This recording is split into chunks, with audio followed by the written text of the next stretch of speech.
박찬아 축구 해설위원과 자세히 살펴보겠습니다. 어서 오십시오. 네, 안녕하세요. 네. 앞서 리포트에도 나왔지만 오늘 하루 종일 관심이 있었던 사안이었습니다. 이 요르단 전날에 대표팀 안에서 몸싸움이 있어서 또 손흥민 선수의 손가락까지 탈구가 됐다. 도대체 어떤 일이 있었던 겁니까? 네, 아무래도 관련 내용에 대해서 시청하시는 분들이 속 시원한 얘기를 듣고 싶어 하실 것 같고요. 네. 그리고 저를 이 자리에 부른 이유도 그렇게 얘기를 해줬으면 하는 바람 때문일 것 같은데요. 네. 그런데 참 어렵습니다. 네, 왜냐하면은 다른 분야는 제가 잘 모르겠습니다만 스포츠라는 게 바깥으로 드러나는 게 드러나지 않는 것에 비하면 정말 일부에 불과하거든요. 네, 그렇기 때문에 제가 말씀드릴 수 있는 부분만 제한적으로 말씀드릴 수밖에 없다는 거를 먼저 양해를 구해야 될 것 같고요. 예. 네, 일단 무슨 일이 있었는지는 여러 보도를 통해서 다 접하셨겠습니다만 요르단과의 준결승이죠. 네. 네, 경기 전에 손흥민 선수와 이강인 선수 간의 다툼이 있었다. 네, 몸싸움이 있었다. 그 과정에서 이제 손흥민 선수가 이강인 선수의 멱살을 잡고 그리고 이강인 선수가 뿌리치는 과정에서 손흥민 선수가 부상을 입었다까지가 여러 이제 기사를 통해서 확인이 된 내용이고요. 네. 이것은 이제 기자들의 어떤 기사뿐만 아니라 대한축구협회 쪽에서도 공식적으로 그런 일이 있었다라고 시인을 했기 때문에 이 부분에 대해서는 명확하게 이 자리에서도 말씀드릴 수 있는 내용입니다. 예. 많은 부분을 다 이야기할 수 없는 상황, 아는 부분까지만 얘기를 해주시겠다라고 얘기를 했는데 궁금한 점 이겁니다. 보통 이제 한 이런 단체, 집단 운동에서의 주장이라는 거의 무게는 굉장히 큰 거잖아요. 근데 주장이 얘기를 하는데 거기에 대해서 반발을 하거나 몸싸움을 하는 것 자체가 보통은 가능한 얘기인지는 궁금합니다. 네, 일반적이지 않은 상황이라고 말씀드려야 될 것 같습니다. 네. 결코 일반적이지는 않고요. 그리고 두 선수 사이의 어떤 일이라든가 또 대표팀이 지금까지 수많은 시간을 동고동락을 했잖아요. 네. 지난 월드컵 때도 좋은 시간을 보냈고 그 기간 동안에 어떤 일들이 있어 왔는지는 전혀 알 길이 없습니다.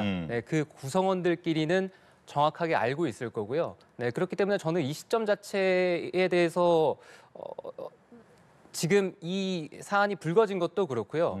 그리고 나서 대한축구협회가 왜 이 사안에 대해서 이렇게 빠른 시간에 인정을 했는지 시인을 했는지 네. 사실 그것도 굉장히 큰 의문이거든요. 네, 어느 대한축구협회가 어느 축구협회가 그러니까 선수들끼리의 어떤 다툼이라든가 또 불협화음이라든가 그런 큰 대회를 앞두고 이제 그런 다툼이 있었다. 네. 설사 그런 일이 있었다고 하더라도 축구협회는 공식적으로 부인을 하거나 아니면 확인하기가 어렵다라고 얘기를 하는 게 바람직한 처사인 것 같은데 너무 빠른 시간에 인정을 한 것에 대해서 오히려 저는 그게 바람직하지 않다는 생각을 가지고 있습니다. 네.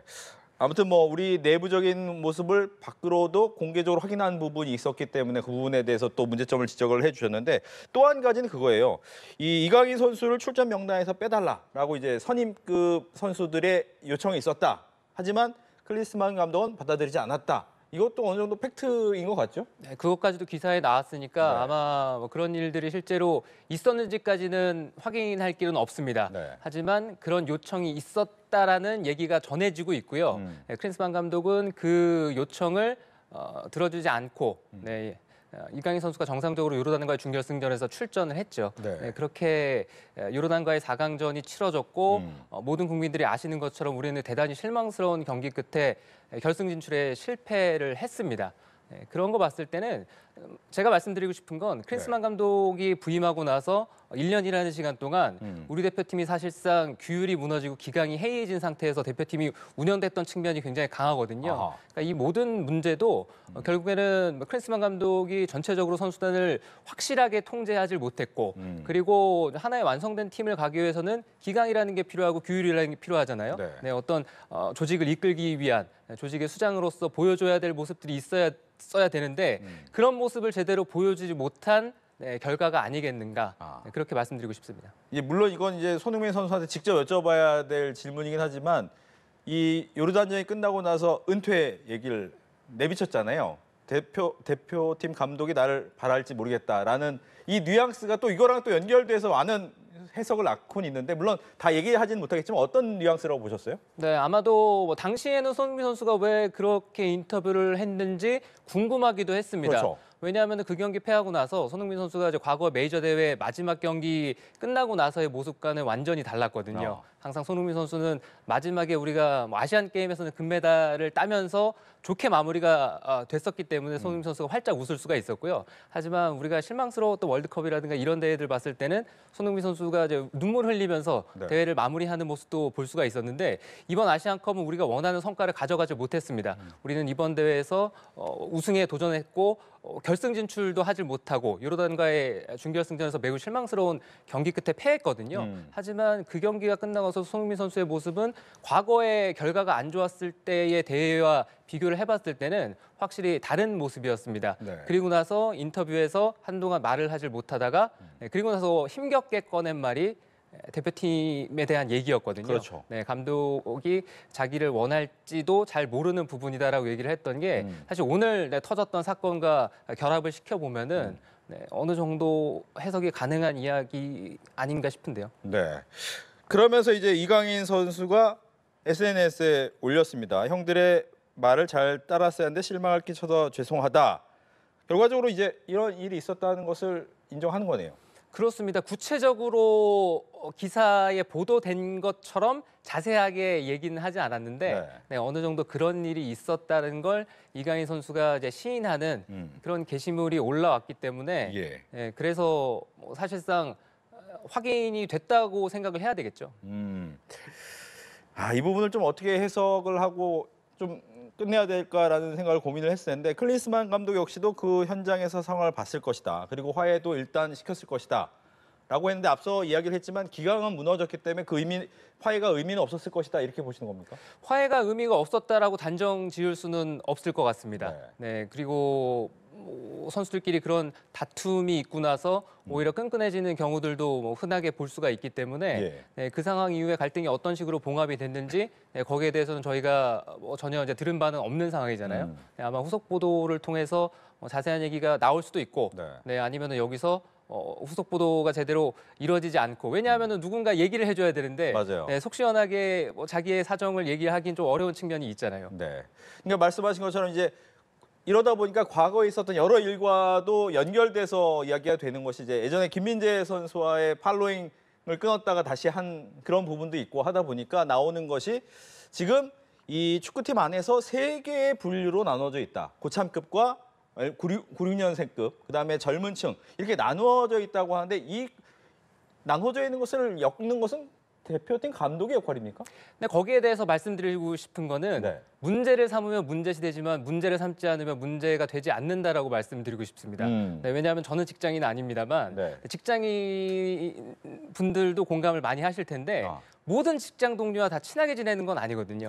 하지만 자기의 업무를 하는 데 있어서 친하지 않은 동료와 같이 업무를 하는데도 전혀 문제가 없는 경우들이 많고 그리고 이제 프로페셔널하게 일을 했을 때 오히려 일의 능률이 올라가는 경우들도 흔하잖아요. 그렇기 때문에 친한 이제 선수들끼리 이제 뭉쳐 있고 그런 것들이 반드시 대표팀에 좀 악영향을 끼친다. 이렇게 말하기는 어려울 것 같고요. 경기장에 들어갔을 때 다 누구보다 프로페셔널한 선수들이고 누구보다 뛰어난 선수들인 만큼 경기장 안에서 경기를 해나가는 데 있어서는 전혀 영향을 주지 않았을 가능성도 충분히 있거든요. 좋은 쪽으로 생각을 하느냐 아니면 그 반대 방향으로 생각을 하느냐에 따라서 결과는 다르게 도출되겠죠. 하지만 일단 외부적으로 불화설이 나오다 보니 거기에 대해서는 안 좋은 점이 아닌가라는 생각을 하게 되는 거고 앞서 잠깐 얘기를 해주셨다시피 이 부분은 보통은 축구협회에서 인정한 경우가 없는데 너무 빠르게 인정한 이유는 어디에 있다고 혹시나 생각하시는지? 지금은 의심 상황입니다. 어디까지나 정황상 의심을 할 수밖에 없는 상황인데 아시안컵에서 우리가 실망스러운 성과를 낸 결과 대한축구협회가 지금 집중 포화를 맞고 있습니다. 클린스만 감독도 그렇고 대한축구협회도 그렇고 정몽규 회장도 그렇고 집중 포화를 맞고 있는데 여론이 사실 살짝 돌아간 면도 없지 않아 있거든요. 선수들의 다툼이 바깥쪽으로 공개가 되면서 그래서 대표팀이 아시안컵에서 성과를 내지 못하는 거구나. 오히려 감독의 문제라든가 대한축구협회의 문제보다는 선수들끼리 불협화음이 있었기 때문에 하나로 뭉치질 못했고 그 결과 우리가 원하는 결과를 만들어내질 못했구나라고 생각을 하는 거 아닌가? 네, 이렇게 바라보시는 분들도 있죠. 그렇군요. 그러다 보니까 이제 클린스만 감독 경질 요구에 대한 이야기를 안 할 수 없는데 내일 오전에 이 문제가 논의가 되잖아요. 분위기는 현재 어떻습니까? 분위기는 이제 지난 임원회의가 있었습니다. 네. 그러니까 설 연휴 이제 끝나고 나서 바로 임원회의가 있었는데 임원회의 끝나고 나왔던 얘기들은 경질하는 쪽의 목소리가 조금 더 커지고 있다. 네, 하지만 이제 정몽규 회장의 결단도 필요하고 네. 그리고 감독을 경질하는 데 있어서는 명분도 있어야 되고 그리고 클린스만 감독을 이제 중도에 경질하게 됐을 때 우리가 받게 될 피해가 있습니다. 일단 예. 위약금 문제가 대표적으로 있을 거고요. 그 위약금이 한두 푼이 아니기 때문에 네. 네, 한 100억 가까이 된다라는 얘기가 있거든요. 지금 감독이 60억이냐 70억이냐 기사들이 많이 나오고 있습니다만 예. 계약서가 정확히 드러나지 않는 상황에서는 네, 위약금이 어느 정도인지 금액은 정확하게 산정하기는 어려운 측면도 있습니다. 하지만 위약금이 상당하다는 거, 네, 이 부분까지는 나오고 있는데 일단 내일 회의에서 어떤 식으로 결론이 날지 저도 상당히 궁금하고요. 예. 좋은 쪽으로 결정을 해줬으면 하는 바람이 굴뚝 같습니다. 네, 뭐 말씀해 주신 것처럼 지금 70억, 80억에서 100억까지 위약금이 나오고 있는 상황인데 일단은 대한축구협회가 좀 재정 상황이 안 좋기 때문에 이 위약금이 큰 부담이 될 수 있는 겁니까? 네, 분명히 큰 부담은 됩니다. 대한축구협회가 1년 예산이 적은 집단은 아닙니다. 네. 1년 예산이 1,000억 이상 되는 그런 거대한 조직이긴 합니다만 지금 대한축구협회가 이 훈련 센터를 새로 건립하는 그렇죠. 굉장히 큰 임무가 하나 있습니다. 원래 파주 트레이닝 센터에서 우리가 대표팀이라든가 뭐 이렇게 훈련을 해왔는데 네. 그 파주 트레이닝 센터를 더 이상 쓸 수 없게 되면서 이제 천안 쪽으로 네, 그 작업을 이행하고 있거든요. 그래서 그곳을 새롭게 건설하는데 많은 돈이 들어가야 됩니다. 네, 그렇기 때문에 뭐 돈도 많이 빌린 걸로 알고 있고요. 그리고 우리가 코비드 팬데믹 때 네. 많은 분들이 어려움을 겪었는데 대한축구협회도 마찬가지예요. 경기를 제대로 하질 못하면서 그 코비드 팬데믹 기간 동안에 대한축구협회가 이제 수익을 많이 얻질 못했습니다. 네, 그래서 그 기간 동안 실제로 어려웠고 이제 피파 쪽에서 뭐 대출을 하고 뭐 그 돈은 대부분 상환을 한 걸로 알고 있습니다만 그럴 정도로 허리띠를 바짝 졸라 맸던 상태거든요. 네. 네, 거기다가 또 새롭게 그 천안 쪽에 트레이닝 센터를 짓는데 많은 비용이 소모가 돼야 되는 상황이기 때문에 그 100억 가까이 되는 위약금을 지불하는 데 있어서는 대한축구협회도 꽤 큰 부담이 될 거란 생각입니다. 예. 현재 이제 축구협회장이 이제 정몽규 회장인데 이제 3선을 했고 이제 11년째 이제 회장을 맡고 계신데 배임 횡령 고발이 됐더라고요. 비판 여론이 좀 세더라고요. 네, 비판 여론은 쉽게 가라앉지는 않을 거라는 생각이고요. 그리고 대한축구협회라든가 이제 정몽규 회장이라든가 어떤 식으로든지 이 상황에 대해서 얘기를 하고 속 시원하게 설명을 하고 그리고 향후 어떤 식으로 이제 대표팀이 운영이 되고 대한축구협회가 나아가야 될 건지 얘기를 할 차례긴 합니다. 지금 바깥쪽으로 나가서 정몽규 회장도 그렇고 얘기를 안 하고 있잖아요. 그러니까 클린스만 감독이 대한민국 대표팀의 수장이 이제 된 이후부터 해서 네. 그런 얘기들을 설명을 할 타이밍이라는 생각이고요. 그러니까 지난 파울로 벤투 감독은 이미 카타르 월드컵이 시작되기 전에 대표팀과 이제 동행하지 않기로 결정이 되어 있었습니다. 네, 그리고 나서 우리가 다음 감독을 선임을 했어야 됐잖아요. 그렇죠. 네, 월드컵에서 우리가 정상적인 조직이라면 우리가 월드컵에서 이러한 부분들이 정말 잘 됐고 그리고 이러한 부분들이 약간 모자랐으니 다음 감독은 우리가 잘하는 거를 조금 더 잘하게 만들 수 있고 미흡한 거를 이제 채워줄 수 있는 그런 감독을 리스트업해서 뽑는 게 네. 올바른 조직의 어떤 프로세스잖아요. 그렇죠. 네, 하지만 그런 프로세서가 전혀 지켜지지 않았거든요. 그리고 하루아침에 갑작스럽게 클린스만 감독이 선임이 됐고요. 네. 클린스만 감독은 지난 6년 3개월이라는 시간 동안 대한민국 대표팀에 부임하기 전까지 그러니까 미국 대표팀을 떠나서 대한민국 대표팀에 부임하기 전까지 약 6년 3개월이라는 시간이 있었습니다. 그 6년 3개월이라는 시간 가운데 3개월만 감독으로 일을 했어요. 네, 그 사이에 3년의 공백기가 있었습니다. 그리고 클린스만 감독은 감독으로서 이미 세계 무대에서는 이미 네, 악평을 더 이상 받기 어려운 이제 반열에 올라 있던 인물이거든요. 왜 그런 인물이 대한민국 대표팀 감독의 적임자로 낙점이 됐는지 네, 거기서부터 설명을 해야 될 순서 아닌가 싶습니다. 그렇군요. 근데 문제는 뭐 위약금도 있고 앞서서 말한 이렇게 선임이 된 근거, 배경에 대한 설명도 필요한데 그걸 다 해서 일단 경질을 하겠다라고 하면 그다음 감독은 또 어떻게 해야 되나 이런 고민도 있을 것 같긴 해요. 그렇죠. 그러니까 새로운 감독을 선임한다라고 하면 이제 그 다음 스텝이 될 것 같은데요. 네. 그러니까 어떤 식으로 대표팀이 운영이 될지 거기서부터 이제 결정을 하고 이제 그 다음 단계를 밟아 나가야 되겠죠. 근데 지금 이제 분위기를 봤을 때는 당장 3월 중순에 월드컵 2차 예선이 시작이 됩니다. 약 1개월 정도 남아 있는데 태국과의 홈 경기 그리고 태국 원정이 3월 달에 연속으로 있거든요. 그렇죠. 그리고 나면 6월 달에 싱가포르 원정 그리고 중국과의 홈 경기를 끝으로 월드컵 2차 예선이 종료가 되고요. 그리고 3차 예선으로 넘어갑니다. 지금 일각에서 이제 경질 반대론자들의 이제 일부 의견이 3월 달에 당장 월드컵 예선이 있는데